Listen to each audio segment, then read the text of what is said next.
Bismillahirrahmanirrahim. Assalamu alaikum warahmatullahi wabarakatuh.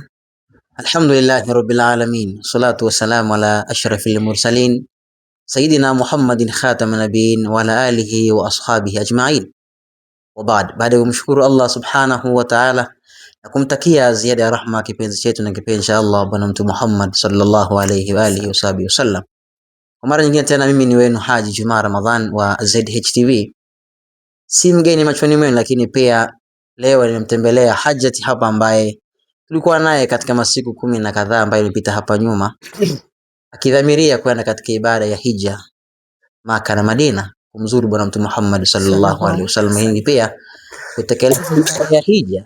Tulikutana naye katika viwanja vya ndege pale Mwalimu Nyerere Julius Nyerere International Airport na tukafanya naye mahojiano, lakini alivyorudi pia tumeona ZHTV ifunge safari kutoka ofisini mpaka hapa nyumbani kwake ili kukutana naye kama mahojiano mafupi tena.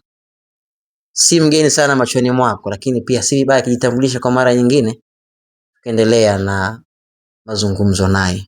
Hajjat, naam, wasalimia watazamaji wetu kisha itambulishe, lakini baada ya hapo tuendelee na kipindi chetu. Naam. Assalamu alaikum wa rahmatullahi ta'ala wa barakatuh. Wa alaikum salam wa rahmatullahi wa barakatuh. Kwa majina naitwa Rukaiya Shabani Luoga. Mashaallah, ni Rukaiya Shabani Luoga.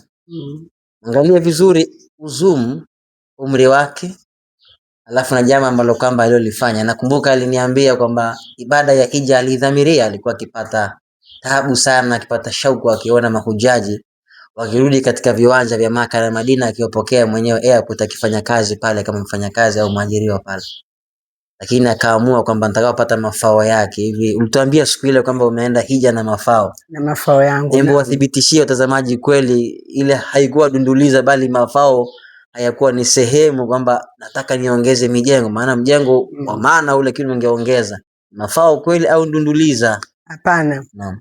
Mimi namshukuru Allah. Mashallah. Baada ya kustaafu kwanza nilitia nia mapema sana. Nafikiri mimi nimetia nia kwenda hija wakati hija mahujaji walikuwa wanakwenda kwa milioni 4. Allahu Akbar.